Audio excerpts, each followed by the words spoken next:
Hi, today is Sunday, the 3rd of January, and I wish you all a happy new year. I mean, this year is going to be probably as eventful or more than last year. So we are in for a roller coaster year again with markets being erratic. So let's try and make some sense of what's going on and a short-term outlook. So this is the 4-hour chart on the SPX. As usual, I'm using a CFD from Rwanda. That's a 24-hour chart and gives us more bars per 24 hours. So on the 31st, we close at a new all-time high, and it looks like it's going to be bumping and maybe breaking this very strong 3750 resistance area. And if we even look at the daily chart, we see that bull momentum has been absolutely enormous. Here as well, we see 3150 as being strong, so I would assume that it's going to be quite difficult to reach the higher level, and it could go maybe aiming for 4,000 sometime this year. That being said, there is, of course, some room for some substantial profit taking. And if we look at this fib here, that would mean going back to maybe levels of not so long ago, about mid-November. Let's say that the market is in a bullish to maybe bullish congestion mode here at these levels. So back to 4 hours. Here we see that the first fib is actually around here, 35.60, but that would mean that at least on this time frame, the market would need to go back to pivot, support, and lower. I would assume if we now take a fib on this time frame, that would take us somewhere around 37.04. And as I said last week, 37.10 is probably in the short term an important level. It's a mid-range pivot for this 3670 to 3750, 3760 area.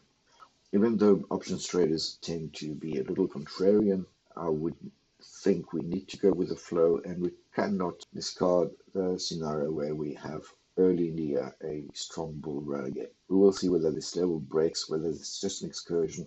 But the first few days, we have the Georgia runoff elections, the validation of the Electoral College vote.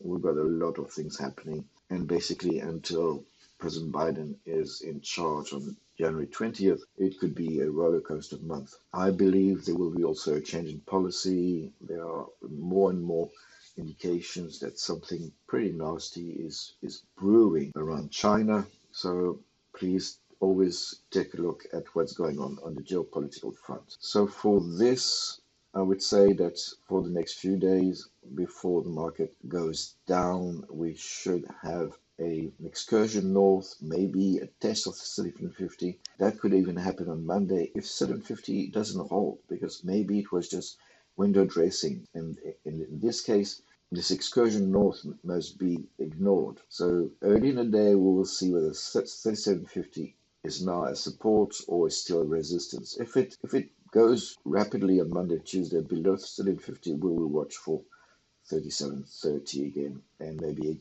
what I believe is a stronger level, 3700 to 3710. Now look at Monday. Actually, here we have exactly the same levels. We see clearly that the 37 to 3710 is important. And again, the same dynamics. We'll have to check whether 3750 is tested for support or whether it was just a one-day wonder, basically a short excursion just to close the books, the 2020 books, on a new all-time high. Okay, that is it for now. I will record a video on the current trades. I didn't enter the March cycle because of this bull run, and volatility also wasn't too attractive. That being said, volatility has been holding up, and if we look at this, we may, in case the market goes back below 3750, we will have to check whether 25 is now a resistance. We see here that on the 21st, the volatility market shot up to actually reach the strong resistance on 31.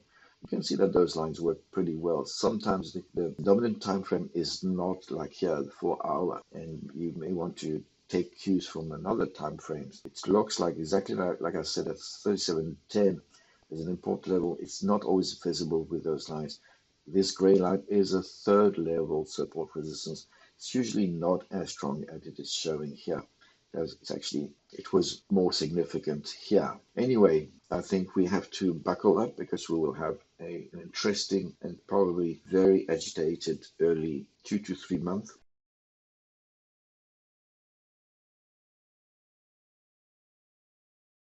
Finally, a last look at the VIX Central. As you can see, the VIX term structure is absolutely flat. I don't see it going straight to contango.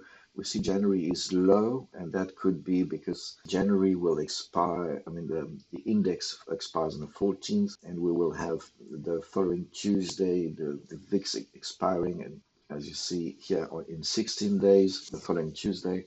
I think all eyes are on a longer time frame from February onward, and this could definitely go back into backwardation by middle to end of the month. Anyway, thank you for watching, and bye for now.